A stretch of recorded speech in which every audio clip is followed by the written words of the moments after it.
reputation of Nigerian roads as death traps arose mainly from the ever-congested, abused and poorly maintained road network across the country. Before the advent of the President Goodluck Jonathan administration, failed portions of highways and abandoned road projects dotted most parts of the country, while contracts for road construction and maintenance progressed at unbearable slow pace, making road travel a nightmare for Nigerians. Indeed, stories abound of travelers and vehicles conveying goods, sometimes perishable goods, spending days on failed portions of roads across the country. The sheer cost of this to the individual and the economy at large may not have been officially quantified, but one does not need to be a rocket scientist to know that it was a huge dent. However, in just 4 years of the Goodluck Ebele Jonathan administration, road travel has taken a dramatic turn from tales of woes to positive stories of road reclamation to promote the socio-economic growth of the country. The focused, innovative and dynamic leadership of President Goodluck Ebele Jonathan has occasioned this landmark achievement, which has become a major symbol of the administration's success. Yet, it is work in progress. In this edition of our series, Jonathan Work in Progress, we focus on the undeniable achievements of the Jonathan administration in creating safe passage for Nigerian road users once again.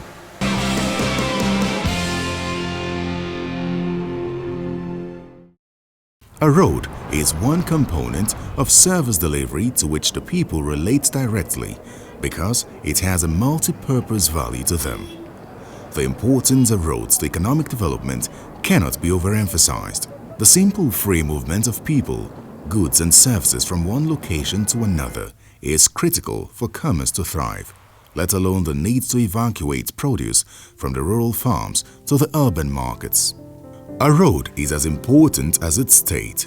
On assumption of office in 2011, President Goodluck Jonathan inherited road network in the country, which was in a deplorable state, mainly because of long years of neglect.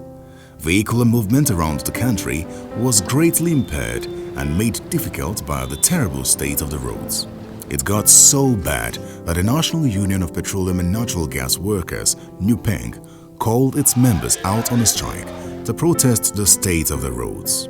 Their anger was that their drivers were losing their lives in accidents caused by bad roads. This formed the basis for the premium which President Jonathan attached to road rehabilitation and construction in the transformation agenda. The journey here has been very encouraging because when we came here in July 2011, the place was in disarray, let me put it that way. In fact, it is common knowledge then that our roads were in very deplorable condition. And immediately I set out to identify what the issues were. And I found out that we had issues of poor planning and design in the ministry. We had issues with the project management structure in the ministry, which in my professional opinion was not judged towards effective project delivery.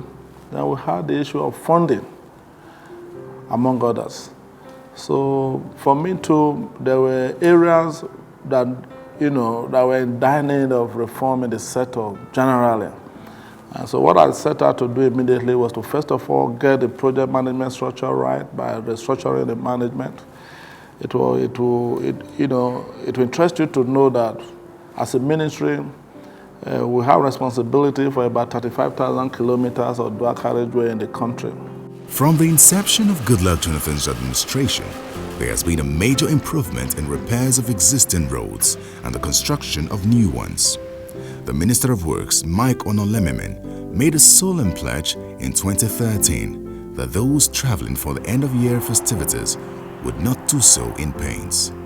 Indeed, the Jonathan government made good this promise, and by 2014, the Federal Roads Maintenance Agency, FEMA, had repaired over 22,500 kilometers of roads and 80 bridges of different lengths, employing and training over 7,000 Sure-P mobilized youths in the process. What we did was to ramp up construction work in most of our ongoing construction across the country. notably among which were the dualization of major arterial routes in the sixth geopolitical part of the country.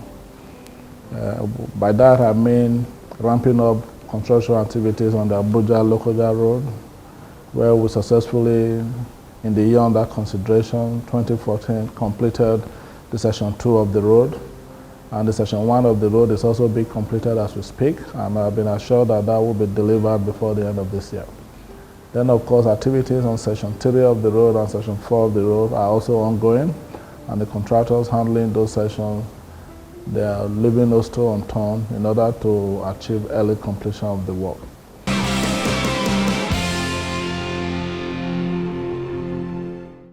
The road reclamation program of the Jonathan administration extended to all nooks and crannies of the country, leaving no geopolitical zone out.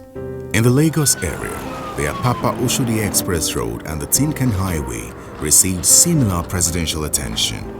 In the first 9 months of his administration, it is to the credit of President Goodluck Jonathan that 11 projects were completed. They are the construction of the Vom-Machok, the Langtang-Lalin, the Tunkus-Shandam roads in Plateau State, as well as the reconstruction of the Gombe-Numan-Yola road in Adamawa and the Gombe bypass. Some of the roads rehabilitated are the Aba-Owerri, Ijebu-Igbo Ajegunle Araromi Ife-Shekona in Ogun State, the Old Oyo-Gbomosho road, the Kano-Daura road, May Adwa road in Katsina, and the access road to the Kaduna refinery. The government also dualized the Onitsha-Owerri road and the access road to an airport in Rivers State. The work we are doing on the Lagos-Ibadan axis, construction work has also peaked. This year we were able to drive that construction project decisively, and Nigerians are happy that, we mean business on that alignment.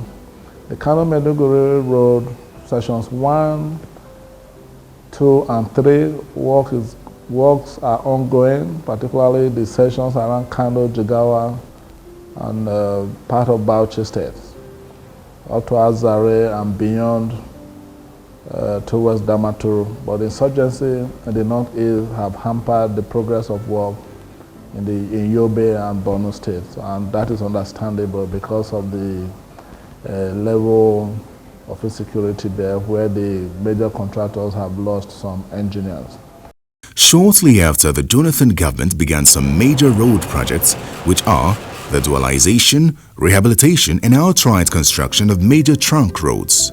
Some of them are the Abuja-Abaji-Lokoja, the Benin-Ore-Shagamu highways, and the Maraba-Bali road. 79 roads were completed in this phase, just as work began simultaneously on 81 other roads.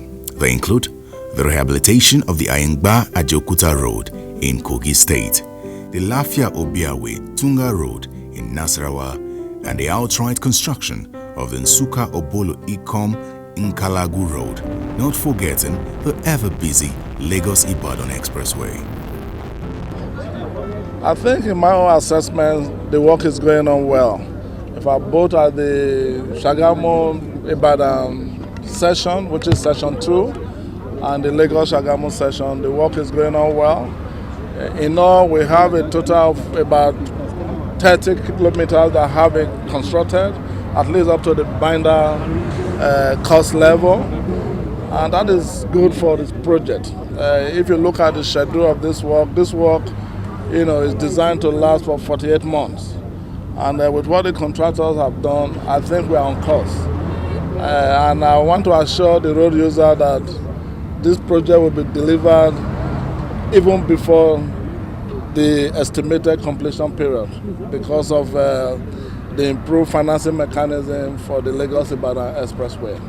So we are very satisfied with what we have seen today, and I think I'm more than satisfied in the sense that the work schedule is on course, there's no time lag, and the contractors are firing from all cylinders, and with that come the assurance that this road will be delivered on time to Nigerian road users.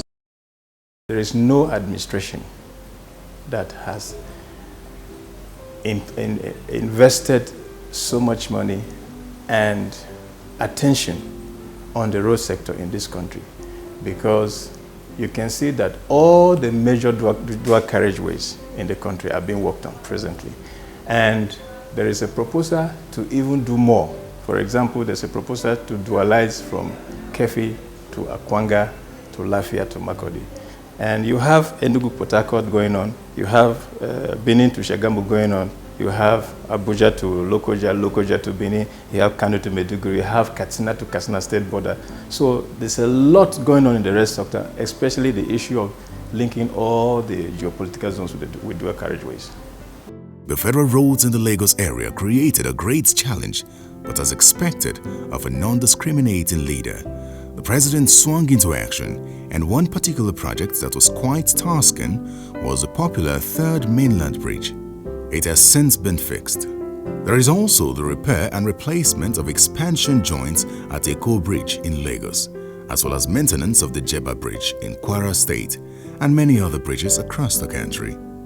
However, one bridge project which is most likely going to be one of the legacy projects of the Jonathan administration is the Loko Oweto Bridge, a gigantic infrastructure sprawling across the River Benue.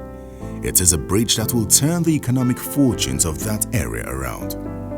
The array of agricultural produce currently wasting away in Benue State will have easy exit into the eastern part of Nigeria when the bridge is completed, and it is already over 70% complete.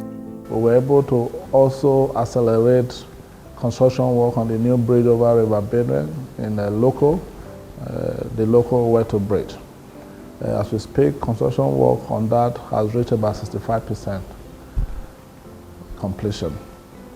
Beyond that, the Benin-Ore Shagamu Road, the first two sessions of that project have been completed. Mr. President graciously commissioned that particular those sessions of the projects in Edo State, and we are very happy about that. In fact, I was privileged to drive on it last weekend to Okada, and it was a beautiful drive. And Nigerians that drive on that alignment, they readily appraise the transformation that has taken place there. But by far, the project for which President Jonathan has been singularly commended is the second Niger Bridge, which is a major link between the southeastern part of Nigeria and other southern parts of the country. This is a project over which all previous leaders had vacillated, but a courageous and focused President Jonathan picked up the gauntlet and flagged off the project.